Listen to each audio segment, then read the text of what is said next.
In today's video, I'm going to teach you how to downgrade Calendly. Calendly is a fantastic scheduling tool that simplifies booking appointments and managing your time.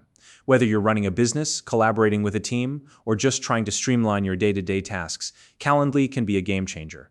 But sometimes your needs change, and you might find that a simpler or more cost-effective plan is a better fit for you. In this tutorial, I'll walk you through the exact steps to downgrade your subscription so you can adjust your plan without any hassle.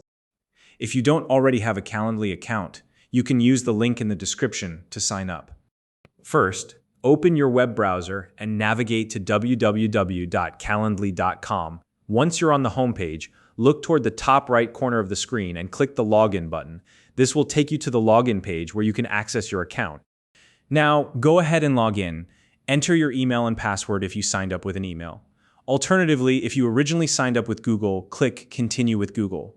From there, select the Google account that's tied to your Calendly subscription. After that, you might be prompted to grant some permissions. Just click Continue to proceed. Once you're logged in, you'll land on your Calendly dashboard. This is essentially your home base for managing your account and scheduling preferences.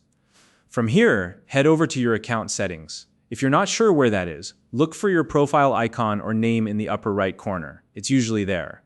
Click on it, and you should see an option that says Upgrade Plan. Don't worry, this is where you'll also find the option to change or downgrade your subscription. When you click Upgrade Plan, a page will load displaying all the subscription options Calendly offers. Take a moment to carefully review each of these plans. Think about your current scheduling needs, how many events you typically manage, and which features you actually use. For example, higher tier plans might offer advanced features like team scheduling or integrations, but if you don't need those, a simpler plan could save you money. After reviewing the options, decide on the plan you want to downgrade to. Calendly usually allows you to choose between monthly and annual payment options, so select whichever suits your budget and preferences. Once you've made your choice, confirm your selection as prompted. Next, follow the on-screen instructions to complete the downgrade process.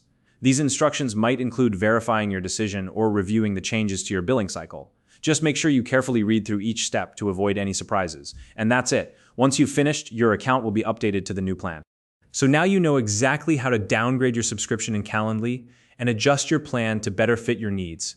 If you have any questions or tips about managing Calendly, feel free to share them in the comments below. If you found this video helpful, please like and subscribe.